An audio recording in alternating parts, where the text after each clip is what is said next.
my dad always complains about the tattoos he got on his arms as a kid, you know, and I'm thinking, God, Dad, you're lucky that the worst that you did to yourself is get tattoos. Because there are people these days who are doing tremendous amounts of body modifications and transitioning and all that sort of thing. And, you know, if that's what they want, then that's fine. But I think that these people should just bear in mind that you might not always want that. Even though... Well, there's a classic example of that occurred in Canada with a scientist named Ken Zucker. Right. So Zucker is a psychologist, a clinical psychologist and a good researcher, and he worked at a mental hospital called CAMH, the Center for Addictions and Mental Health, which is the major mental hospital in Toronto. And he ran a gender dysphoria clinic there for years and was a recognized expert in the field, and by no means radical, not even political, I wouldn't say. He doesn't have a political bone in his body.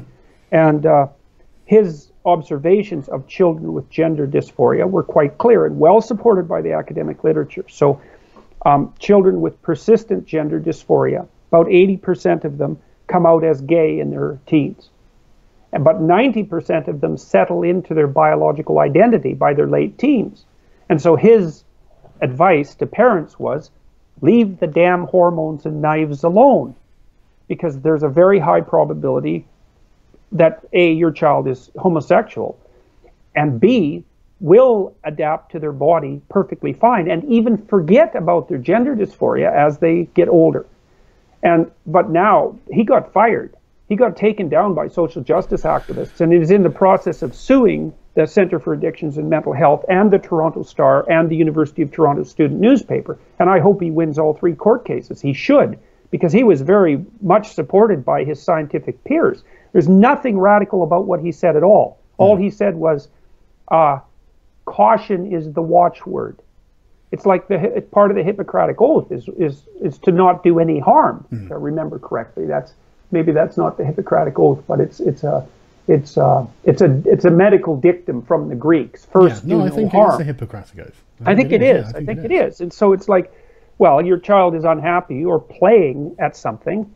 And children play very intense games of pretense all the time to do things like investigate the structure of the other sex, and to rush them into transition there's going to be lawsuits, like there are going to be class action lawsuits like mad in 15 years when some of these kids that were transitioned early and sterilized, they're going to have an absolute fit in their 20s when they realize what was done to them. Well, that's something that a lot of people don't realize, is just how drastic some of the changes are. I mean, like say, sterilization is...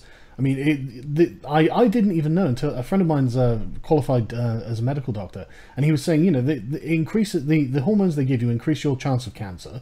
You end up getting chemically castrated, and that's before you've even had any kind of surgery to permanently modify your body.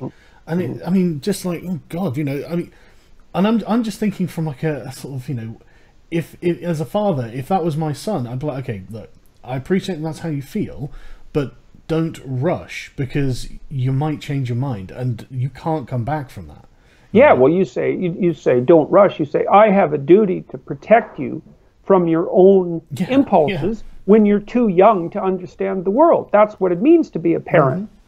And it's an abdication of parental responsibility to do otherwise. When you're acting in ignorance, you don't do drastic things. That's a perfectly reasonable rule of thumb. You know, there's a proportion of children and adolescents, it's probably 3%, I would say, something like that, maybe a little lower, who are confused multidimensionally. They're confused about their identity, they're confused about their family, they're confused in every way you can possibly be confused, to a degree that's almost unimaginable unless you've seen it clinically. And those are exactly the people who are susceptible to these sorts of social fads, because they're looking for an identity. And I've seen this happen, like I've already seen it happen twice, where one person that I was involved in was pressured into a quasi-homosexual relationship because this person was way too agreeable to resist, and got in the grip of someone who basically had borderline personality disorder, who made their life miserable for a year and a half with threats of suicide and that sort of thing. And another person who had a variety of serious mental illnesses, who couldn't find a community and who decided to transition in this person's early 20s, because they found an online community that accepted them and they were willing to go the distance.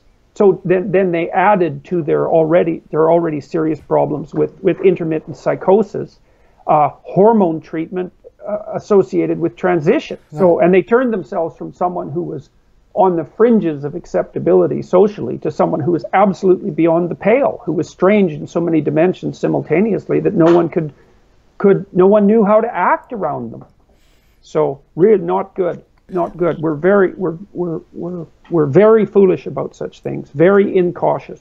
Okay, and it's all being pushed by a radical ideology about the nature of identity that's so primitive. These conceptions, this idea that identity is your choice, is such.